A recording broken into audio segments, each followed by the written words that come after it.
ನಮಸ್ಕಾರ, ನಾನು ಪ್ರದೀಪ್ ಪೈ. ನಮ್ಮ ಈ ಹೊಸ ಯೂಟ್ಯೂಬ್ ಚಾನಲ್ ಜಗಲಿಕಟ್ಟೆಗೆ ಎಲ್ರಿಗೂ ಸ್ವಾಗತ. ಈ ಜಗಲಿಕಟ್ಟೆಯ ಉದ್ದೇಶ ಏನಂದ್ರೆ, ನಮ್ಮ ಸಮಾಜದಲ್ಲಿ ಇರುವ ಗಣ್ಯರಿಗೆ ನಾವು ಈ ಜಗಲಿ ಮೇಲೆ ಕೂತ್ಕೊಂಡು ಹರಟೆ ಹೊಡೆಯೋದು, ಅಂದ್ರೆ ಪಾಡ್ಕಾಸ್ಟಿಂಗ್ ಅಂತ ಹೇಳ್ತಾರೆ ಇಂಗ್ಲಿಷಲ್ಲಿ. ಇವತ್ತು ನಮ್ಮ ಮೊದಲನೇ guest doctor Hariram Acharya, who is a very famous neurologist and motivational speaker from Bangalore. So, Dr. Acharya, welcome to Jaglikatte. This is my first podcast, and thank you for accepting my invitation to be the guest on my podcast. So, Dr. Acharya, Thank you very much, sir, for inviting me, and it is an honor and privilege to be here in your podcast, Jalikatte. So, Jalikatte is a very, very common thing in my place. It's awesome. Jaglikatte, sir. Jalikatte. Jaglikatte. Oh, Jaglikatte. Okay. So, All right. thank you. Okay. Thank you so much. Yeah. How are you feeling today? Good? I am always feeling wonderful. Thank you very much. That personality comes across whenever I meet you. Okay. Thank you. So, Dr. Acharya, let's start with your childhood, because I feel that whenever I see a person, I always try to see the other side of that person. Is that how was this person's childhood? Like, let us say in my office, I come across many people, right? Some people are very, very kind, very helpful. Some people are the quite opposite. So, whenever I see that why this person is like this, I try to connect to his childhood, because I feel that the childhood usually becomes the adulthood. So when I see an adult, I see is the bigger child. That's all. Right. So I just want to know, how was your childhood? Where were you born? How were the circumstances? Can you please tell us about it? Yeah. I was born in a village. ನಮ್ಮ village ಕಬಿಯಾಡಿ ಅಂತ ಒಂದು village ನಲ್ಲಿ ಉಡುಪಿಯಿಂದ ಒಂದು 12-13 kilometre ದೂರದಲ್ಲಿ. That is where I was born, and I am one of the 7 children for my parents. Okay. ನನ್ನ ತಂದೆಯವರು ತುಂಬಾ ಶ್ರೀಮಂತರಾಗಿರ್ಲಿಲ್ಲ. He was in the lower middle class. He was a priest and astrologer ಎಲ್ಲ ಆಗಿದ್ರು ಅವರು. And my mother has never gone to school. ಹಾಗೆ, but even though ನನ್ನ ತಾಯಿ ಶಾಲೆಗೆ ಹೋಗದಿದ್ರು, what I learned from her is education and ಒಂದು ಸಂಸ್ಕೃತಿ ಮತ್ತೆ ಸಂಸ್ಕಾರ ಅಂತ ಹೇಳ್ತಾರಲ್ಲ, ಎಜುಕೇಶನ್ ನಿಮಗೆ ಒಂದು ಜ್ಞಾನವನ್ನು ಕೊಡ್ತದೆ. Just to interrupt you, which year was this? This is 1954. I was born in 1954. Right. So it's in the independent India. Exactly. Okay. Exactly. Okay. 1954. So ನನ್ನ ತಾಯಿಯಿಂದ ನಾನು ಎಜುಕೇಶನ್ ಅವಳು ಇಲ್ಲದಿದ್ರು ಅವಳಿಗಿದ್ದಂಥ ಸಂಸ್ಕೃತಿ ಸಂಸ್ಕಾರ ಅದು I did not see in very few women. ನಾನು ಹೇಳಿದೆ, ನಾನು I am not being very derogatory to anybody or anything like that, ಆಗಲ್ಲ. ಬಟ್ ಅವಳು ಇಲ್ಲಿ ಕೆಲವು ಪಾಠಗಳನ್ನು ನಾನು ಕಲಿತೆ. My father was a breadwinner not only for us 7 children. ಆಗ ಅವರಿಗೆ ಅವರ ತಂದೆ ತಾಯಿಗಳನ್ನು ಅವರ ಅಕ್ಕ ತಮ್ಮಂದಿರನ್ನು ನೋಡ್ಕೊಂಡಿದ್ರು. So we are about 25 people in my family when we were growing up. Is it a joint family? Joint family. It is multi-joint family. In the same house? In the same house. Okay. 25. And the only breadwinner was my father. My grandfather was extremely poor. ಅವ್ರ ಹತ್ರ ಏನೂ ಇರಲಿಲ್ಲ. And my father, even though he was working so hard to make sure that everybody is fed ಎಲ್ಲ ಇದ್ರೂ ಕೂಡ, there were certain things ನನ್ನ father ನಮಗೆ ಕೊಟ್ಟ ಒಂದು ಮುಖ್ಯವಾದ ಒಂದು ದೇಣಿಗೆ ಏನು ಅಂತ ಹೇಳಿದ್ರೆ ಜೀವನದಲ್ಲಿ, ಡಿಸಿಪ್ಲಿನ್, ಹಾರ್ಡ್ ವರ್ಕ್, ಡೆಡಿಕೇಶನ್ ಮತ್ತೆ ಡಿಟರ್ಮಿನೇಷನ್ ಟು ಸಕ್ಸೀಡ್ ಬೇಕೇ. ಅದೆಲ್ಲ ಇದ್ದರೇನೆ ಅವರು ಸಂಸ್ಕೃತ ಪಾಂಡಿತ್ಯ ಇದ್ದವರು, ಒಂದು ಪೌರೋಹಿತ್ಯ ಇದ್ದವರು, ಜ್ಯೋತಿಷಾಸ್ತ್ರವನ್ನು ಕಲಿತವರು. ಅವರು he was one of the greatest Sanskrit scholars in Karnataka, I can tell you that. ಅವರು ಪುಸ್ತಕಗಳನ್ನೆಲ್ಲ ಬರ್ತಿದ್ದಾರೆ. ಅವರು ನಮಗೆ ಯಾವಾಗಲೂ ಹೇಳ್ತಾ ಇದ್ದದ್ದು, ನೀನು ಅದಾಗಬೇಕು, ಇದಾಗಬೇಕು, ಮತ್ತೊಂದಾಗಬೇಕು, ಇನ್ನೊಂದಾಗಬೇಕು ಅಂತ ಹೇಳೋದೆಲ್ಲ ಉಂಟಲ್ಲ, that is not my important thing for me. But whatever you become, you become the best at it. Best at it, okay. You become the best at it. So, if I may ask, this was the education part of it, right? Right. And if I may ask, how were your friends? Who were your friends at that point of time? ನನಗೆ I mean, what I want to actually know is, ನೀವು ಏನು ಆಟಗಳು ಆಟಿರ್ತೀರಿ? What were you exposed to? Or only it was education, read and all? Or you had fun also? absolutely no, we had lot of fun also. Okay. ನೀವು friends ಅಂದ್ರೆ ಆ ಕಾಲದ friendship ಬಗ್ಗೆ ಸ್ವಲ್ಪ ಹೇಳಿ ಅಂತ ನಮ್ಮ. ಹೌದು, ಅದೇ ನೀವು ಆಗ ಕೇಳ್ತಾ ಇರೋದು ನಿಮ್ಮ ಫ್ರೆಂಡ್ಸಿನ ಬಗ್ಗೆ ಚೈಲ್ಡ್ಹುಡ್ ನಲ್ಲಿ ಹೇಗಿತ್ತು ಅಂತ ಹೇಳಿಕೊಂಡು. ನನಗೆ ನಿಮ್ಮ ಪ್ರಶ್ನೆಯಲ್ಲಿ ಒಂದು ವಿಷಯ ಮತ್ತೆ ಅರ್ಥ ಆಗಲಿಲ್ಲ ಏನಂತ ಹೇಳಿದ್ರೆ, ನೀವು ಕೇಳ್ತಾ ಇರೋದು ಬಾಯ್ ಫ್ರೆಂಡ್ಸ್ ಗರ್ಲ್ ಫ್ರೆಂಡ್ಸ್ ಅಂತ ಗೊತ್ತಾಗಲಿಲ್ಲ. ಅದು ನೀವು ಸ್ಪೆಸಿಫೈ ಮಾಡ್ಬೋದಲ್ಲ.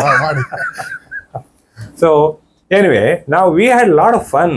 ನಮಗೆ ಆಗ ನಮ್ಮ ಚೈಲ್ಡ್ಹುಡ್ಗೆ I am talking about early 1960s and early 70s, before I joined medical college. ಆ ಟೈಮಲ್ಲೆಲ್ಲ the greatest memories I have is ನಮ್ಮ ಮನೆ ಹತ್ರ ಇದ್ದವರು, ನಮ್ಮ ಸ್ಕೂಲ್ನ ಮಕ್ಕಳು ಎಲ್ಲ ಇದ್ರಲ್ಲ, ನಾವು ನಮ್ಮ ಅಂಗಳದಲ್ಲಿ ಹೊರಗಡೆ ಇದರಲ್ಲಿ ಎಲ್ಲ we use to spend lot of time ಹೊರಗಿನಿಂದ.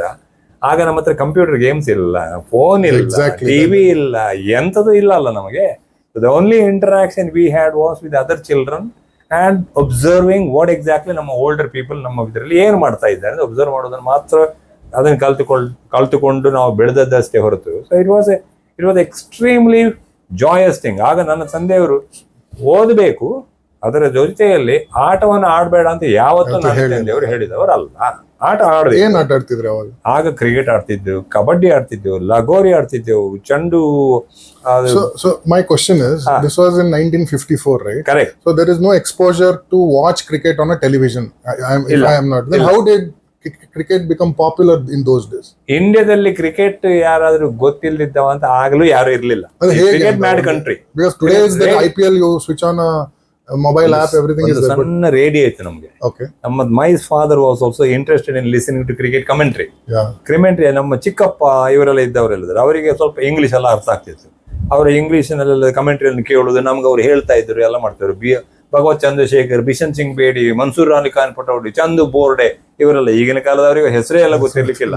ಸೊ ಅವರ ಬಗ್ಗೆ ಎಲ್ಲ ನಮ್ಗೆ ಅವ್ರದ್ದು ಏನೆಲ್ಲ ರೆಕಾರ್ಡ್ಸ್ ಎಲ್ಲ ಇತ್ತು ಅದನ್ನೆಲ್ಲ ಹೇಳ್ತಾ ಇದ್ರು. ಆಗ ನಮಗೆ ಕೊತ್ತಳಿಗೆ ಬ್ಯಾಟ್, ನಮ್ಮ ಹತ್ರ ಮರದ ಬ್ಯಾಟು ಇಲ್ಲ, ಕೊತ್ತಳಿಗೆ ಬ್ಯಾಟ್ ಇಟ್ಕೊಂಡೆಲ್ಲ ಆಡ್ತಾ ಇದ್ದದ್ದು. ರಬ್ಬರ್ ಬಾಲ್ ಅಲ್ಲಿ, ಟೆನ್ನಿಸ್ ಬಾಲ್ ಇಂಥದ್ದನ್ನೆಲ್ಲ ಹಿಡ್ಕೊಂಡೆಲ್ಲ ನಾವು ಆಡ್ತಾ ಇದ್ದದ್ದು. But it was extremely fun. ಮತ್ತೆ ನಾನು ಹಾಗೆ ಸ್ಕೂಲಿಗೆಲ್ಲ ಹೋದಾಗ ಕ್ರಿಕೆಟ್ ಆಡೋದನ್ನೆಲ್ಲ ನೋಡಿ ನಾನು ಕ್ರಿಕೆಟ್ ಕ್ಯಾಪ್ಟನ್ ಮಾಡಿದ್ರು. ಹೈಸ್ಕೂಲ್ನಲ್ಲಿ ಕ್ರಿಕೆಟ್ ಕ್ಯಾಪ್ಟನ್ ಮಾಡಿದೆ. ಹೈಸ್ಕೂಲಿಗೆಲ್ಲ ಹೋದಾಗ ಅಲ್ಲಿ ಆಗ ಬಾಲ್ ಬ್ಯಾಡ್ಮಿಂಟನ್ ಎಲ್ಲ ಸ್ಟಾರ್ಟ್ ಆಯಿತು. ಅದರಲ್ಲಿ ಕೂಡ ನಾನು ಸ್ಕೂಲ್ ರೆಪ್ರೆಸೆಂಟ್ ಮಾಡಿದೆ, ಡಿಸ್ಟ್ರಿಕ್ಟ್ ಲೆವೆಲ್ ಕಾಂಪಿಟೇಷನ್ ಮಾಡಿದೆ. ಬಿಕಾಸ್ ನಮಗೆ ಸ್ಕೂಲ್ನಲ್ಲಿ ಕೂಡ PT ಟೀಚರ್ಸ್ ಇದ್ರು, ಹೈಸ್ಕೂಲ್ನಲ್ಲಿ PT ಟೀಚರ್ ಇದ್ರು. Apart from teaching the discipline and the physical fitness, ಅವರು ನಮಗೆ what is the importance of sports, ಯಾಕೆ ನೀವು ಆಟವನ್ನು ಆಡ್ತೀರಿ, ಯಾಕೆ ಆಡಬೇಕು ಅಂತ ಹೇಳೋದ್ರ ಬಗ್ಗೆ ಕೂಡ ನಮಗೆಲ್ಲ ಹೇಳ್ತಾ ಇದ್ರು. It is about not just how good you are going to play a shot ಅಂತ ಮಾತ್ರ ಅಲ್ಲ, how you are going to interact with your colleagues. ಒಂದು ಟೀಮ್ ಸ್ಪೋರ್ಟ್ಸ್ ನಲ್ಲಿ ಇದ್ದಾಗ how do you work in a team atmosphere ನಲ್ಲಿ ಹೇಗೆ work ಮಾಡ್ತೀರಿ, that was a great learning experience for me. So it was fun. It was really fun. So if I summarize, your childhood was fun. Fun, absolutely fun. Because I can see that happiness has transformed into that adulthood also. Right. Also, doctor, I want to know that as we were discussing before this podcast, is that I have seen that you have what do you say, a sense of humor is really great. Right. Where did you get it from? From your dad or from your mom? No, the major influence for that was my dad.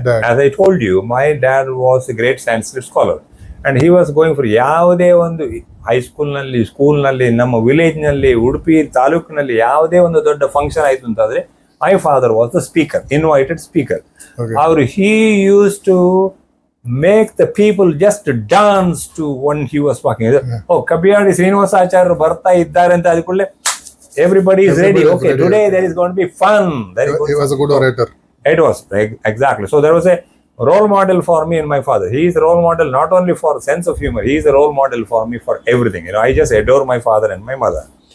So ಹಾಗೆ, and my ಚಿಕ್ಕಪ್ಪನವರೆಲ್ಲ ಮನೆಯಲ್ಲಿ ಇದ್ರಲ್ಲ, ಅವರು ಹಾಗೆ ಅದು sense of humour. ನಮ್ಮ ಮನೆಯಲ್ಲಿ ನಾವು ಕಷ್ಟ ಇತ್ತು, ಬಡತನ ಇತ್ತು, ಊಟಕ್ಕೆಲ್ಲ ಅಂತದಿಲ್ಲ. ಎಲೆಯಲ್ಲಿ ಸಣ್ಣ ಇದರಲ್ಲಿ ಇಟ್ಕೊಂಡು ನಾವು ಅವಲಕ್ಕಿ, ನಾವು ಊರಿನಲ್ಲಿ ಬಜಿಲ್ ಅಂತ ಹೇಳ್ತೇವೆ, ಅವಲಕ್ಕಿ ಎಲ್ಲ ಮಾಡ್ಕೊಂಡು ಬೆಳೆದು ಗಂಜಿ ಕೂಡ್ಕೊಂಡು ಗಂಜಿ ಇದರಲ್ಲಿ ಬುತ್ತಿಯಲ್ಲಿ ಹಾಕೊಂಡು ಶಾಲೆಗೆಲ್ಲ ಹೋದವರು ನಾವು. ಹಾಗಿದ್ದ ಕೂಡ I don't remember anybody crying in my house. It was always fun, laughter, enjoying each other's company and sharing anything and everything. The reason I'm asking you this is because humor is a best stress buster, right? But today the world is going in a very different direction. Today humor is taken as insult, right? And people get offended very fast. And, so what do you have to say about it? Andre, see, the most important thing ಅಂತ ಹೇಳಿದ್ರೆ, sense of humour ನನ್ನ ಹತ್ರ ಉಂಟು ಅಂತ ನನಗೆ ಬಾಯಿಗೆ ಬಂದಾಗೆ ಇನ್ನೊಬ್ಬರಿಗೆ ಹೇಳಿದರೆ that is where the problem comes. ಅದಕ್ಕೆ ನನ್ನ ತಂದೆಯವರು ಹೇಳ್ತಾ ಇದ್ರು, ಎಂಥದೇ ಹ್ಯೂಮರ್ ನೀನು ಮಾತನಾಡುವಾಗ ಕೂಡ ಯಾರ ಬಗ್ಗೆ ಇನ್ನೊಬ್ಬರ ಬಗ್ಗೆ ಮಾತನಾಡುವಾಗ ತಮಾಷೆ ಏನೇನು ಮಾತಾಡ್ತೀರಿ, ನಿನ್ನನ್ನೇ ಉದ್ದೇಶಿಸಿಕೊಂಡು ತಮಾಷೆ ಮಾತಾಡ್ತಾರೆ, ಬೇರೆಯವರನ್ನು ತಮಾಷೆ ಮಾಡ್ಕೊಂಡು. ಯಾಕಂದ್ರೆ ಅವ್ರು ಯಾವ ರೀತಿ ಅದನ್ನು ಸ್ವೀಕಾರ ಮಾಡ್ತಾರೆ ಅಂತ ಗೊತ್ತಿರುವುದಿಲ್ಲ ನಿನಗೆ. ಅದರಿಂದ ಯಾವುದೇ ಮಾತು ನಿನ್ನ ಬಾಯಿಂದ ಹೊರಗೆ ಬರಬೇಕಾದ್ರೆ ಅದು you have to be extremely where to draw the line ಅಂತ ಹೇಳುವಂಥದ್ದು ಒಂದು ಕಾನ್ಸೆಪ್ಟ್ ಇರಲೇಬೇಕು. ಮಿತಿ ಮೀರಿ ಮಾತನಾಡೋದು, ಅಗತ್ಯ ಇಲ್ಲದಿದ್ದಾಗಲೂ ಒಟ್ಟಾರೆ ಮಾತನಾಡೋದು. ಎಲ್ಲರೂ ಏನೋ ನೆಗಾಡ್ತಾರೆ ಅಂತ ಹೇಳ್ಕೊಂಡು ನೀನು ಮಾತನಾಡುವಾಗ ಅವಾಗ ಏನೊಬ್ರು ಎದಾಗ ಕೂತ್ಕೊಂಡಿರ್ತಾರೆ, ಪ್ರದೀಪಗಳು ಕೂತ್ಕೊಂಡಿರ್ತಾರೆ, ನೀನು ಅವ್ರಿಗೆ ಏನೋ ತಮಾಷೆ ಮಾತಾಡ್ತಿದ್ದೆ ಅಂದಾಗ ಬೇರೆಯವರೆಲ್ಲ ನೆಗಾಡ್ತಾ ಇರ್ಬೋದು. ಅವರು ನಿನಗೆ ಒಂದು ಇದಾಗಬಾರ್ದು, ಮುಜುಗರ ಆಗಬಾರ್ದು ಅಂತ ಹೇಳ್ಕೊಂಡು ನಗಾಡಿ ಅರ್ಥ he has accepted what you said ಅಂತ ಅಲ್ಲ. ಇದನ್ನು ಸ್ವಲ್ಪ ಯಾವಾಗಲೂ ನಾಲಿಗೆ ಉಂಟು ಅಂತ ಮಾತನಾಡಿ ಬಿಡುವುದಲ್ಲ, ನಾಲಿಗೆ ಸ್ವಲ್ಪ ಲಗಾಮಿ ಇರಬೇಕು. ಯಾವುದೇ ಮಾತನಾಡುವಾಗ ಕೂಡ ಆಲೋಚನೆ ಮಾಡಿ ಮಾತನಾಡು. So sense of humor is always there, but I try not to, occasionally we make some fun and we regret making that jokes or something like that, because without thinking that okay, this is not inappropriate, bad ಆಯ್ತು ಅಂತ ಮತ್ತೆ ಗೊತ್ತಾಗುತ್ತೆ. But as far as I learned from my parents, my chikkappavarilla, fun is the best, laughter is the best medicine for everything, not a problem at all. ಈಗಿನ ಕಾಲದಲ್ಲಿ ನೀವೀಗ ಪ್ರಶ್ನೆಯಲ್ಲಿ ಕೇಳಿದ್ರಿ, ಎರಡನೇ ಹಂತದ ಪ್ರಶ್ನೆಯನ್ನು ಕೇಳಿದ್ರಿ, ಈಗಿನ ಕಾಲದಲ್ಲಿ ಸೆನ್ಸ್ ಆಫ್ ಹ್ಯೂಮರ್ ಎಲ್ಲ ಭಾರಿ ಕಡಿಮೆ ಆಗ್ತಾ ಇದೆ, ಎಲ್ಲರೂ ತುಂಬಾ ಒಫೆನ್ಸಿವ್ ಆಗಿ ತಗೊಳ್ತಾರೆ, ಹಾಗೆ ಹೀಗೆ ಅಂತೆಲ್ಲ ಹೇಳೋದಕ್ಕೆ ಕಾರಣವೇ ನನ್ನ ಅಭಿಪ್ರಾಯದಂತೆ social media. Social media has spoiled the entire fun of the people. ಎಲ್ಲರೂ ಅದರ ಬಗ್ಗೆ ಮಾತನಾಡಬಾರ್ದು, ಇದರ ಬಗ್ಗೆ ಮಾತನಾಡಬಾರ್ದು. ಹಾಗಿದ್ದಾಗ ಎಲ್ಲರೂ ಫೋನ್ ಹಿಡ್ಕೊಂಡು ಎಲ್ಲ ಓಡ್ತಾರೆ, ನೋಡ್ತಾರೆ ಅಷ್ಟೇ ಹೊರತು ಇನ್ನೊಬ್ಬರ ಹತ್ರ ಮಾತಾಡೋದು no I am not going to talk ಅಂತ. ಹಾಗೆ ಸೋಷಿಯಲ್ ಇಂಟರಾಕ್ಷನ್ ಇಲ್ಲ ಅಂತ ಆದಾಗ where exactly do you have a sense of humor in it? I go on the mechanical life ಆಗಿಬಿಟ್ಟು. It's a very sad thing to see. That's a different topic altogether. I think we can have a big podcast on a big discussion on that. Okay, so let's move towards how do you, Dr. Acharya, define success? Success ಅಂತ ಹೇಳಿದ್ರೆ there is a difference between success. ಈಗ ಕೆಲವರು ಹೇಳ್ಬೋದು, ನನ್ನ ಹತ್ರ ತುಂಬಾ ಹಣ ಮಾಡಿದ್ದೇನೆ, ದೊಡ್ಡ ಎರಡು ಇದು ಹಂತದಲ್ಲಿ ರಿಲೇಟೆಡ್ ಟು ಮನಿ. ಹೆಂಡತಿ ಹತ್ರ ಚಿನ್ನ ಇದೆ, ನನ್ನ ಮಕ್ಕಳು ಒಳ್ಳೆ ದೊಡ್ಡ ಸ್ಕೂಲಿಗೆಲ್ಲ ಹೋಗ್ತಾ ಇದ್ದಾರೆ, ಅದು ಕೂಡ they think that I am a very successful man. But the success is defined to me, ನನಗೆ ಏನಂತ ಹೇಳಿದ್ರೆ success is defined by how happy are you in what you are doing, how happy are your family with you, who you are living with, how happy are the people you are working with that place. ಅವರೆಲ್ಲರೂ ಸಂತೋಷವಾಗಿದ್ದಾರೆ ಅಂತ ಆದ್ರೆ ನೀವು ಸಂತೋಷವಾಗಿರ್ತೀರಿ, ನಿಮ್ಮ ಜೀವನವನ್ನು ನೀವು success ಆಗಿದ್ದು ತಿಳ್ಕೊಂಡು. ಹಾಗಾಗಿ ಮನಿ ಒಂದು ಕ್ರೈಟೀರಿಯಾವನ್ನು ಇಟ್ಕೊಂಡೆ, ಮೆಟೀರಿಯಲಿಸ್ಟಿಕ್ ಥಿಂಗ್ ಅನ್ನು ಇಟ್ಟುಕೊಂಡೇ ಒಬ್ಬ ಮನುಷ್ಯ ನಾನು ಬಹಳ ಸಕ್ಸಸ್ ಆಗಿದ್ದೆ ಅಂತ ಆದ್ರೆ ಅವನಷ್ಟು ಮೂರ್ಖರು ಪ್ರಪಂಚದಲ್ಲಿ ಯಾರು ಇಲ್ಲ ಅಂತ ನನ್ನ ಅಭಿಪ್ರಾಯವನ್ನು ನಾನು ಹೇಳ್ತಾ ಇರೋದು. ಹಾಗಾಗಿ ಮನಿಯೇ ಇರಬಾರದು, ಯಾವುದು ಇದಿರಬಾರದು ಅಂತ ನಾನು ಯಾವತ್ತೂ ಹೇಳಲಾರೆ. ಆದರೆ you have to draw the line. Where do I draw the line? ನನ್ನ ಜೀವನದಲ್ಲಿ ನನ್ನ ತಂದೆಯವರು ಯಾವಾಗಲೂ ಹೇಳ್ತಿದ್ದ ಒಂದು ಪಾಠ ಏನು ಅಂತ ಹೇಳಿದ್ರೆ, ಸ್ಪಿರಿಚುವಾಲಿಟಿ ಬಗ್ಗೆ ಅವರು ಅವಳಿಗೆ ಬಹಳ ಒಂದು ವಿಶ್ವಾಸ ಇಟ್ಕೊಂಡಿದ್ದವರು. ಅವರು ಹೇಳ್ತಾ ಇದ್ದದ್ದು ಒಂದು ಸ್ಪಿರಿಚುವಾಲಿಟಿ ಅಂತ ಹೇಳಿದ್ರೆ ಈ ಬೇರೆಯವರು ಬೇರೆ ಬೇರೆ ಅರ್ಥಗಳನ್ನು ಕೊಡ್ತಾರೆ.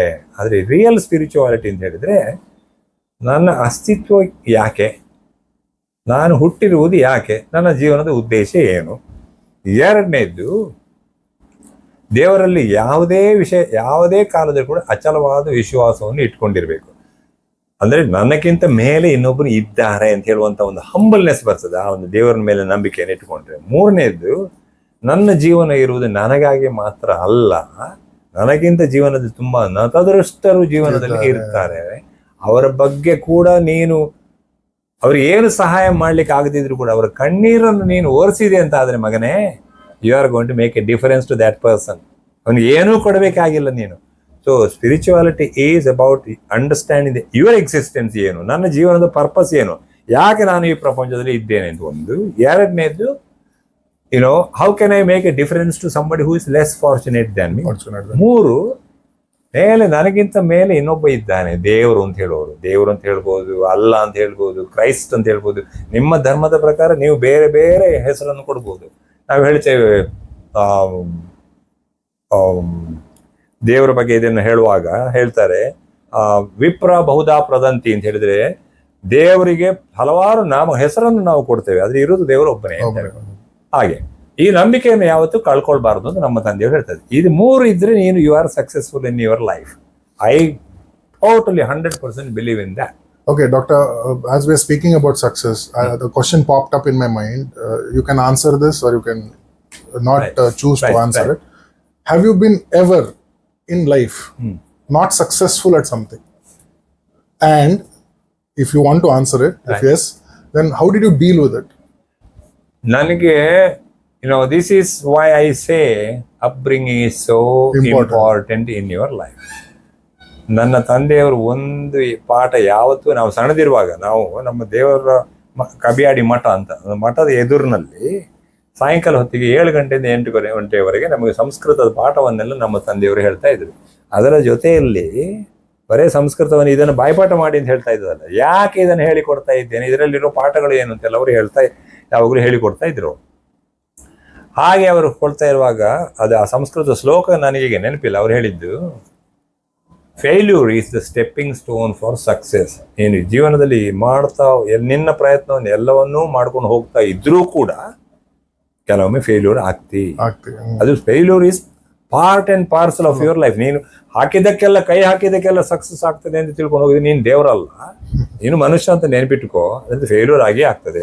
ಆದರೆ ಒಬ್ಬ ಹೇಗೆ ಬೀಳ್ತಾನೆ ಅಂತ ಹೇಳೋದು ಮುಖ್ಯ ಅಲ್ಲ, ಬಿದ್ದವ ಹೇಗೆ ಮೇಲೆ ಹೇಳ್ತಾನೆ ಅಂತ ಹೇಳೋದು ಮುಖ್ಯ. ಯಾರು ಮೇಲಕ್ಕೆ ಹೇಳ್ತಾನೋ that fellow is going to be successful. ನನ್ನ ಜೀವನವೇ ಮುಗಿದು ಹೋಯಿತು ಅಂತ ಬಿದ್ದೆ ನಾನು, ನನ್ನ ಜೀವನ ಮುಗಿದು ಹೋಯಿತು ಅಂತ ಯಾರು ತಿಳ್ಕೊಂಡಿದ್ರೆ that fellow is always going to be failure only. ಹಾಗೆ that is the thing I always remember, that yes, I have failed many times in my exam. ಈಗ ನಾನು ಇಂಗ್ಲೆಂಡಿಗೆ ಹೋದೆ, ಫಸ್ಟ್ ಟೈಮ್ ಒಂದು ಉದಾಹರಣೆಯನ್ನು ಕೊಡಬೇಕು ಅಂದರೆ MRCP ಎಕ್ಸಾಮಿನೇಷನ್ಗೆ ಹೋದೆ. ನಾನು ಜೀವನದಲ್ಲಿ ಎಕ್ಸಾಮಿನೇಷನ್ ಫೇಲ್ ಆದ ಜನವೇ ಅಲ್ಲ. ನಾನು ಫಸ್ಟ್ ಟೈಮ್ MRCP ಎಕ್ಸಾಮಿನೇಷನ್ ಹೋದಾಗ ನಾನು ಫೇಲ್ ಆದೆ. MRCP ಅಂತ ಹೇಳಿದ್ರೆ member of royal college of physicians. ಅದು ಜನರಲ್ ಮೆಡಿಸಿನ್ ನಲ್ಲಿ ಇಂಗ್ಲೆಂಡ್ ನಲ್ಲಿ ಇದ್ದಂತಹ ಒಂದು ಅಲ್ಟಿಮೇಟ್ ಒಂದು ಎಕ್ಸಾಮಿನೇಷನ್. ಅದು ನಾನು ಇಂಡಿಯನ್ ಸಿಸ್ಟಮ್ ಎಕ್ಸಾಮಿನೇಷನ್ ಅಲ್ಲೇ ಬೆಳೆದುಕೊಂಡು ಬಂದವ. ಅಲ್ಲಿ MRCP ಎಕ್ಸಾಮಿನೇಷನ್ ಹೋದಾಗ there system is completely different. ಅವರದ್ದು ಎಕ್ಸಾಮಿನೇಷನ್ ಸಿಸ್ಟಮ್ ಹೇಗೆ ಅಂತಲೂ ಗೊತ್ತಿಲ್ಲ, ನನಗೆ ಏನೂ ಗೊತ್ತಿಲ್ಲ. So I failed. So how did you deal with it? I called my father. I was in tears. First time ನನ್ನ ಜೀವನದಲ್ಲಿ ಫೇಲ್ ಆಗಲಿಲ್ಲ. ಅಪ್ಪ ನಾನೀಗ ಫೇಲ್ ಆದೆ ಅಲ್ಲ. ಹಾಗೆ how old were you at that time? I was at that time, ಅಂದ್ರೆ ನಾನು MD ಮಾಡಿ ಒಂದು 4-5 ವರ್ಷ, ಅಂದ್ರೆ because of the financial difficulties I had to earn my own money. ಆ ದುಡ್ಡನ್ನು ಉಳಿಸಿ ನಾನು ಹೋದದ್ದು. I was at that time 32 years, I think 32 or 33 years old. ಆಗ ನಾನು ಫೇಲ್ ಆದಾಗ ತಂದೆಯವರಿಗೆ ಲಂಡನ್ ಇಂದ ಕಾಲ್ ಮಾಡಿದ್ದೆ. ನಾನು ಏನಾಯ್ತು ಅಂತ ಕೇಳಿದ್ರು. ಅದಕ್ಕೆ ನಾನು ಹೀಗಾಯ್ತಪ್ಪ, ನಾನು ಫೇಲ್ ಆಗಿಬಿಟ್ಟೆ, ಎಕ್ಸಾಮಿನೇಷನ್ ಫೇಲ್ ಆಗಿಬಿಟ್ಟೆ ಅಂತ ಹೇಳಿದ್ರು. ಅದಕ್ಕೆ ಬದುಕಿದ್ಯಲ್ಲ ನೀನು ಕೇಳಿದ್ರೆ, ಬದುಕಿದ್ಯಲ್ಲ ನೀನು, failure is the stepping stone for success ಅಂತ ನೆನ್ಬಿಟ್ಕೋ. ನೆಕ್ಸ್ಟ್ ಟೈಮ್ ನೀನು ಎಕ್ಸಾಮಿನೇಷನ್ ಅಲ್ಲಿ ಪಾಸ್ ಆಗ್ತಿ. ಯಾಕಂದ್ರೆ ಅವ್ರು ಹೇಳಿದ್ರು ನನಗೆ, ಅವರಿಗೆ ಹೇಗೆ ಇದು ಗೊತ್ತಾಯ್ತು ನನಗೆ ಗೊತ್ತಿಲ್ಲ. ಅವ್ರು ಹೇಳಿದ್ರು, ನನಗೆ ಗೊತ್ತಿತ್ತು ನೀನು ಒಂದ್ಸತಿ ಫೇಲ್ ಆಗ್ತಿ, ಹೀಗೆ ಬೀಳ್ತಿ ಕೆಳಗೆ ಅಂತ. ಬೀಳೋದು ಮುಖ್ಯವಲ್ಲ, ಏಳೋದು ಮುಖ್ಯ. ಆದರೆ ನೆಕ್ಸ್ಟ್ ಟೈಮ್ ಎಕ್ಸಾಮಿನೇಷನ್ ನೀನು ಖಂಡಿತ ಪಾಸ್ ಆಗ್ತಿ. ನೀನು ಈ ಸರ್ತಿ ಫೇಲ್ ಆದದ್ದು, ಈಗಲೇ ಹೇಳ್ತೇನೆ ನಿನಗೆ, ನಿನ್ನ ಜ್ಞಾನ ಕಡಿಮೆ ಆಗಿ ನಿನ್ನ ಪ್ರಯತ್ನ ಕಡಿಮೆ ಆಗಿ ನೀನು ಫೇಲ್ ಆದದ್ದಲ್ಲ. ಅಲ್ಲಿಯ ಕ್ರಮದಲ್ಲಿ, ಅವರು ಮಾಡುವ ಕ್ರಮದಲ್ಲಿ ಹೇಗೆ ಅಂತ ತಿಳಿದುಕೊಳ್ಳದೆ ಇಲ್ಲಿ ಇಂಡಿಯಾದ ಎಕ್ಸಾಮಿನೇಷನ್ ಸಿಸ್ಟಮ್ ತರವೇ ನೀನು ಉತ್ತರಿಸ ಹೋದ್ರೆ ನೀನು ಸಕ್ಸಸ್ ಆಗಲಿಲ್ಲ. ಆದ್ರಿಂದ ಇನ್ನು 2 ತಿಂಗಳು, ನೆಕ್ಸ್ಟ್ ಎಕ್ಸಾಮಿನೇಷನ್ ಇನ್ನು 6 ತಿಂಗಳು ಉಂಟಲ್ಲ, 2 ತಿಂಗಳಿಗೆ ಅಲ್ಲಿಯ ಸಿಸ್ಟಮ್ ಕ್ರಮ ಹೇಗಿದೆ, ಎಕ್ಸಾಮಿನೇಷನ್ ಕೊಡುವ ಕ್ರಮ ಹೇಗಿದೆ ಅಂತ ಇನ್ನೊಬ್ಬರ ಹತ್ರ ತಿಳ್ಕೊಂಡು ಎಕ್ಸಾಮಿನೇಷನ್ಗೆ ಹೋಗುವಂತ. ನನಗೆ I was just stunned by his awareness of it. ಆಗ ನಾನೊಬ್ಬರು ಕನ್ಸಲ್ಟೆಂಟ್ ಹೋಗಿ ಮಾತನಾಡಿದೆ. Madam, I think I am a vice manager, Penny Wiseman ಅಂತ ಅವ್ರ ಹೆಸರು, ಒಬ್ರು Jewish lady. She is one of the angels I have seen in my life. And ಅವರು ನನಗೆ ಕರೆದ್ರು. 1 ತಿಂಗಳು ಸಾಯಂಕಾಲ OPD ಎಲ್ಲ ಮುಗಿದ ನಂತರ ಅರ್ಧ ಗಂಟೆ ಪೇಷಂಟ್ಸ್ ಹತ್ರ ಎಲ್ಲ ಕರ್ಕೊಂಡು ಹೋಗಿ, ಓಕೆ ಪೇಷಂಟ್ ಹತ್ರ ಮಾತಾಡು, ಪೇಷಂಟ್ ಅನ್ನು ಎಕ್ಸಾಮಿನೇಷನ್ ಮಾಡು ಅಂತೆಲ್ಲ ಹೇಳಿಕೊಟ್ರು ಅವ್ರು ನನಗೆ. ಅವ್ರು ಪ್ರತಿ ಸರ್ತಿ 2-3 ದಿವಸ ನಾನು ಎಕ್ಸಾಮಿನೇಷನ್ ಮಾಡಿದ ನಂತರ ಅವ್ರು ನನ್ನ ಹತ್ರ ಹೇಳಿದರು, ನಾನು ನಿನ್ನ ಎಕ್ಸಾಮಿನೇಷನ್ ಆಗಿದ್ರೆ ಫೇಲ್ ಮಾಡ್ತಿದ್ದೆ. Okay. ಅರೆ ನಾನೇ ಅದಕ್ಕೆ ಆಗ ಅವ್ರು ಹೇಳಿದ್ರು, ಪೇಷನ್ಸ್ ಹತ್ರ ಮಾತನಾಡುವ ಕ್ರಮ ಹೇಗೆ, ಇಲ್ಲಿಯ ಕ್ರಮ ಹೇಗೆ ಕಲ್ತುಕೊಳ್ಬೇಕು, ಎಕ್ಸಾಮಿನೇಷನ್ ಮಾಡುವ ಕ್ರಮ ಹೇಗೆ, ಇಲ್ಲಿಯ ಕ್ರಮವನ್ನು ಕಲ್ತುಕೊಳ್ಬೇಕು ಎಲ್ಲ ನನಗೆ ಹೇಳಿಕೊಟ್ರು. ನೆಕ್ಸ್ಟ್ ಟೈಮ್ ನಾನು ಎಕ್ಸಾಮಿನೇಷನ್ಗೆ ಹೋದೆ, I just walk through it, yeah. Examination, not A problem at all. ಹೀಗೆ ಸೊ ಫೇಲ್ಯೂರ್ ಆಗೋದು common, it's not an uncommon thing at all. ಮೇಲೆ ಹೇಳ್ಬೇಕಾದ್ರೆ ಅಯ್ಯೋ ಹೀಗಾಯ್ತಲ್ಲ ಅಂತ ತಲೆ ಮೇಲೆ ಕೈ ಇಟ್ಟುಕೊಂಡು ದುಃಖ ಪಡ್ತಾ ಕೂತ್ಕೊಳ್ಳುವುದರ ಬದಲು ಈ ದುಃಖದಿಂದ ಹೊರಗೆ ಬರಬೇಕಾದ್ರೆ ನಾನು ಏನು ಮಾಡಲಿ ಅಂತ ಆಲೋಚನೆ ಮಾಡಿದ್ರೆ ಅದಕ್ಕೆ ಬೇಕಾದ ಕ್ರಮವನ್ನು ತಗೊಂಡ್ರೆ success will be yours. That is the lesson I learned. That's fantastic. Yeah. So, Doctor, before we end this podcast, I thought I should go through this very famous thing. It's not a Karan Johar show, but Okay. still I thought I should ask you some rapid questions, Okay. rapid fire questions. Rather. Okay. So, can I go ahead with it? Absolutely, please. You have to answer this technically. I know you're a neurologist, but without thinking. Uh-huh. You have to answer this without thinking. I mean, whatever comes to your mind first is what Right. you have to say. So let's start. Few questions, not Okay. more. So, what's your stress reliever? A long day at hospital or a holiday?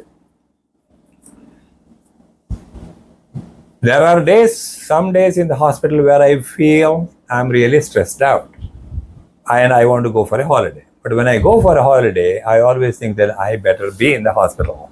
It's all. That was a good one. Okay. Are you a morning person or a night owl? I'm a night owl. Night owl. Night owl, yes. Your favorite healthy snack?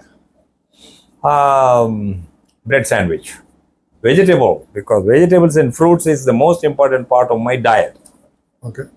If you weren't a neurologist, what would be the other profession you would got? I would have probably become a Sanskrit scholar or a priest like my father. Good. Coffee or tea? Coffee. Okay. What's the most memorable patient interaction you had? Memorable. Shortly, if you can tell. Memorable patient interaction I had. It's going to be a very long story. Yeah, make it short. Make Small it one. short. Make it short is okay. One young man who had returned from America brought his father, who was a high school teacher, retired high school teacher, and he brought ಅವನ ತಂದೆಯನ್ನು ನನ್ನ ಹತ್ರ ಕರ್ಕೊಂಡು ಬಂದು, ಡಾಕ್ಟ್ರೇ ನನ್ನ ಫಾದರಿಗೆ dementia ಇದೆ. Dementia ಅಂತ ಹೇಳಿದ್ರೆ ತುಂಬ ಮೆಮೊರಿ ಪ್ರಾಬ್ಲಮ್ ಆಗಿ ಅವರಿಗೆ ಇದಾಗ್ತಿರೋದು. ಅವರಿಗೆ ಮಾತಾಡಲಿಕ್ಕೆ ಸರಿ ಆಗ್ತಾ ಇಲ್ಲ, ಕಣ್ಣು ಸರಿಯಾಗಿ ಕಾಣ್ತಾ ಇಲ್ಲ. ಅವರಿಗೆ 80 ವರ್ಷ ಆಗಿತ್ತು. ಮಾತು ಸರಿಯಾಗಿ ಮಾತಾಡ್ಲಿಕ್ಕೆ ಆಗ್ತಾ ಇಲ್ಲ. ಅವ್ರು ಏನು ಮಾತಾಡ್ತಾರೆ ನಮಗೆ ಯಾರಿಗೂ ಅರ್ಥ ಆಗೋದಿಲ್ಲ. ಅವರಿಗೆ ಕಿವಿ ಕೇಳೋದಿಲ್ಲ. ನಾವು ಮಾತಾಡಬೇಕಾದ್ರೆ ಗಟ್ಟಿಯಾಗಿ ಮಾತನಾಡಬೇಕು. ಕಣ್ಣು ಸರಿಯಾಗಿ ಕಾಣೋದಿಲ್ಲ, ಎಂಥದ್ದು ಕಾಣೋದಿಲ್ಲ. ರಾತ್ರಿ ನಿದ್ರೆ ಮಾಡೋದಿಲ್ಲ. ಏನೋ ಎಲ್ಲ ಮಾತಾಡ್ತಾ ಇರ್ತಾರೆ, ಕೂಗ್ತಾ ಇರ್ತಾರೆ. ಹಾಗಾಗಿ ಅವರ ಜೀವನದಿಂದಾಗಿ ನಮಗೆ, ನನ್ನ ಹೆಂಡತಿಗೆ, ನನ್ನ ಮಕ್ಕಳಿಗೆಲ್ಲ ತೊಂದರೆ ಆಗುತ್ತದೆ ಅಂತ ಅವ್ರು ಹೇಳಿದ್ರು. ಆವಾಗ ಅವರಿಗೆ ಡಿಮೆನ್ಷಿಯಾ ಇದೆ ಅಂತ ಒಂದು ಸರ್ಟಿಫಿಕೇಟ್ ಬರೆದು ಕೊಟ್ಟರೆ ನಾವು ಅವರನ್ನು ನರ್ಸಿಂಗ್ ಹೋಮಿಗೆ ಹಾಕ್ತಾರೆ ಅಂತ ಅವರು ನನ್ನ ಹತ್ರ ಹೇಳಿದರು. ನಾನು ಅದಕ್ಕೆ ಯಾವುದು ಡಿಮೆನ್ಷಿಯಾ ಅಂತ ಸರ್ಟಿಫಿಕೇಟ್ ಕೊಡಬೇಕಾದ್ರೆ ಮೊದಲು ನಾನು ಅವ್ರ ಹತ್ರ ಎಕ್ಸಾಮಿನೇಷನ್ ಮಾಡ್ತೇನೆ. ಸೊ ಐ ಟೋಲ್ಡ್ ದ ಸನ್, ಅವ್ರ ಹತ್ರ ಮಾತ್ರ ನಾನು ಮಾತಾಡ್ತೇನೆ, ನೀವು ಸ್ವಲ್ಪ ಹೊರಗೆ ಕೂತ್ಕೊಂಡೆ. ತಂದೆ ಹತ್ರ ಮಾತನಾಡಿದೆ. ಅವ್ರ ಕಿವಿ ಹತ್ರ ಹೋಗಿ, ಈಗ ಕಿವಿ ಕೇಳೋದಲ್ಲ ಅಂತಂದ್ರೆ ನಾನು ಇಲ್ಲಿ ಕೂತ್ಕೊಂಡು ಅಷ್ಟು ದೂರದಿಂದ ಮಾತಾಡಿದ ಪಾಪ ಅವ್ರಿಗೆ ಏನು ಅರ್ಥ ಆಗುತ್ತೆ. ಕಿವಿ ಹತ್ತಿರ ಹೋಗಿ ಅವ್ರ ಹತ್ರ ಎಲ್ಲ ವಿಷಯವನ್ನು ಕೇಳಿದೆ. ನಾನು ನಿಮ್ಮನ್ನು ಪರೀಕ್ಷೆ ಮಾಡ್ತೇನೆ, ದಯವಿಟ್ಟು ಇಲ್ಲಿ ಮಲ್ಕೊಳ್ಳಿ ಅಂತ ಹೇಳಿದೆ. ಅವರನ್ನು ಕೈ ಹಿಡ್ಕೊಂಡು ಹೋಗಿ ಮಲಗಿಸಿದೆ. ಎಕ್ಸಾಮಿನೇಷನ್ ಎಲ್ಲ ಮಾಡಿದೆ. ಅವರಲ್ಲಿ ಏನು ಸಮಸ್ಯೆಗಳೆಲ್ಲ ಇದೆ ಅಂತ ಎಲ್ಲವನ್ನು ಅರ್ಥ ಮಾಡಿಕೊಂಡೆ. ಕಡೆಗೆ ಮಗನನ್ನು ಕರೆದು ಹೇಳಿದೆ, ಇವರಿಗೆ ಡಿಮೆನ್ಷಿಯಾ ಇಲ್ಲ, ಕಣ್ಣು ಕಾಣೋದಿಲ್ಲ. ಯಾಕೆ ಗೊತ್ತಾ? ಅವರಿಗೆ ಕ್ಯಾಟ್ರಾಕ್ಟ್ ಇದೆ. ಕಿವಿ ಕೇಳೋದಿಲ್ಲ ಅಂತ ಹೇಳಿದ್ರೆ ಓಲ್ಡ್ ಏಜ್ ಆದ ಕೂಡಲೇ ಕೆಲವರಿಗೆ ಕಿವಿ ಕೇಳೋದಿಲ್ಲ, ಮಾತನಾಡಲಿಕ್ಕೆ ಸರಿ ಆಗೋದಿಲ್ಲ, ಯಾಕಂದರೆ ಅವರಿಗೆ ಹಲ್ಲಿಲ್ಲ. ಆದ್ದರಿಂದ ಮೊದಲು ಆರ್ಟಿಫಿಷಿಯಲ್ ಡೆಂಚರ್ಸ್ ಕೊಟ್ಟುಬಿಡಿ, ಕಣ್ಣಿನ ಆಪರೇಷನ್ ಮಾಡಿಸ್ಬಿಡಿ, ಕಿವಿಗೊಂದು ಹಿಯರಿಂಗ್ ಏಜ್ ಕೊಟ್ಬಿಡಿ. ಒಂದು 3 ತಿಂಗಳಾದ ನಂತರ ಅವರನ್ನು ನೀನು ಕರ್ಕೊಂಡು ಬನ್ನಿ. ಆಗಲೂ ಅವರಿಗೆ ಏನಾದರೂ ನೀವು ಹೇಳಿದಂತೆ ಡಿಮೆನ್ಷಿಯಾ ಇದೆ ಅಂತ ನನಗೆ ಸಂಶಯ ಇದ್ದರೆ ನಾನೇ ಸರ್ಟಿಫಿಕೇಟ್ ಕೊಡ್ತೇನೆ ಅಂತ ಹೇಳಿದರು. ಮಗ ಮಾಡಿಸಿದ್ರು, ಈ ಎಲ್ಲ ಚಿಕಿತ್ಸೆಯನ್ನು ಮಾಡಿಸಿದ್ರು. 3 ತಿಂಗಳಾದ ನಂತರ ತಂದೆ ಕರ್ಕೊಂಡು ಬಂದಿದ್ರು. Suddenly my father was willing, ಅವ್ರು ನಾನು ಹೇಳಿದೆ ಎಲ್ಲ ಮಾತು ಅರ್ಥ ಆಯ್ತು, ಮಾತಾಡ್ಲಿಕ್ಕೆ ಕ್ಲಿಯರ್ ಆಯ್ತು, ಎಲ್ಲ ಆಯ್ತು. ರಾತ್ರಿ ಕೂಗುದನ್ನು ಕೂಡ ಅವ್ರು ನಿಲ್ಲಿಸಿದ್ರು. ಎಲ್ಲ ಮನೆಯಲ್ಲಿ ಶಾಂತಿ ಆಯಿತು. ನಾನು ಮಗನನ್ನು ಕರೆದು ಕೇಳಿದೆ, ಯಾಕೆ ಏನಾಯ್ತು ನಿನ್ನ ಮಗನಿಗೆ, ನಿನ್ನ ಅಪ್ಪನಿಗೆ ಡಿಮೆನ್ಷಿಯಾ ಇತ್ತಲ್ಲ, ಮೆಮರಿ ಪ್ರಾಬ್ಲಮ್ ಎಲ್ಲ ಇತ್ತಲ್ಲ, ಅಷ್ಟು ತೊಂದರೆ ಎಲ್ಲ ಮಾಡ್ತಿದ್ರಲ್ಲ, ಏನು ತೊಂದರೆ ಆಯ್ತು, ಯಾಕೆ ಅವರು ಈಗ ಭಾಳ ಸಂತೋಷದಲ್ಲಿದ್ದಾರೆ, ನೀವು ಸಂತೋಷದಲ್ಲಿದ್ದೀರಿ ಅಂತ ಹೇಳಿದಾಗ ಹಾಗೆ ಕೇಳಿದಾಗ ಆ ಮಗ ಹೇಳಿದ, ಸರ್ ನಾನೇ ದೊಡ್ಡ ತಪ್ಪು ಮಾಡಿಬಿಟ್ಟೆ, ಅವರಿಗೆ ಡಿಮೆನ್ಷಿಯಾ ಇಲ್ಲ, ಅವರ ಸಮಸ್ಯೆ ಏನು ಅಂತ ನಾನು ತಿಳ್ಕೊಳ್ಳದೆ ಅವರ ಮೇಲೆ ಡಿಮೆನ್ಷಿಯಾ ಸಮಸ್ಯೆ ಮಾಡಿದೆ ಅಂತ ಹೇಳಿ ಅವರು ಹೇಳಿದರು. ತಂದೆ ನನ್ನ ಪರೀಕ್ಷೆಯಲ್ಲಿ ಮುಗಿದ ನಂತರ ಕೈ ಮುಗಿದು ನನಗೆ ಹೇಳಿದ ಮಾತು ಏನು ಗೊತ್ತಾ, ವೈದ್ಯೋ ನಾರಾಯಣೋ ಹರಿಹಿ ಅಂತ ಹೇಳಿದರು. ವೈದ್ಯನೇ ಶ್ರೀಮನ್ನಾರಾಯಣ ದೇವರು. ಇಲ್ಲಿ ಇಂಡಿಯಾದಲ್ಲಿ ಬ್ಯಾಂಗ್ಳೂರಿನಲ್ಲಿ ವೈದ್ಯೋ ನಾರಾಯಣೋ ಹರಿಹಿ, ನೀವು ದೇವರ ಹಾಗೆ ನನ್ನ ಜೀವನವನ್ನು ಬಂದು ಉಳಿಸಿದ್ರಿ ನೀವು ಅಂತ ನನಗೆ ಕೈ ಮುಗ್ದು ಹೇಳಿದ್ರು ಉಂಟಲ್ಲ. ಇಂತಹ ಹಲವಾರು ಉದಾಹರಣೆಗಳನ್ನು ನಾನು ಕೊಡಬಲ್ಲೆ. But this is what stuck in my mind that ನನ್ನ ತಂದೆಯವರು, ನಾನು ಹೇಳಿದ್ನಲ್ಲ ಮೊದಲಿಗೆ, ಜೀವನದಲ್ಲಿ ಒಂದು ಅಸ್ತಿತ್ವಕ್ಕೆ ಒಂದು ಕಾರಣ ಇರ್ತದೆ, ಆ ಅಸ್ತಿತ್ವವನ್ನು ಅರ್ಥ ಮಾಡಿಕೊಳ್ಬೇಕು ಅಂತ. ಆಗ ನನಗೆ ಅರ್ಥ ಆಯ್ತು, ಓಕೆ, ನನ್ನ ಅಸ್ತಿತ್ವ ಇರುವುದೇ ಇಂತಹ ಒಬ್ಬ ಮನುಷ್ಯರಿಗೆ ಅವರ ಜೀವನದ ಸಮಸ್ಯೆಯನ್ನು ದೂರಿಸಬೇಕಾದ್ರೆ ನಾನೇನು ಮಾಡಬಹುದು, ಅದು ನನ್ನ ಕರ್ತವ್ಯ, ಅದು ನನ್ನ ಅಸ್ತಿತ್ವದ ಅರ್ಥ ತಿಳ್ಕೊಂಡೆ ನಾನು. Okay, so rapid fire 2-3 more questions. Correct. Bangalore or Udupi? Udupi. Action or horror movies? Action. I'm a man of action. You're a man of action. Thank you so much, doctor. Thank you. ಒಂದು ಕೊನೆಯ advice to our listeners, whoever they are. My channel is very new. It might be limited viewers, but still, what is your last, not last, but the advice you want to give to our viewers? Health advice, probably, or a general advice. General advice I want to give to every person on the planet is, if you want to be happy in life, make others around you happy. That's it.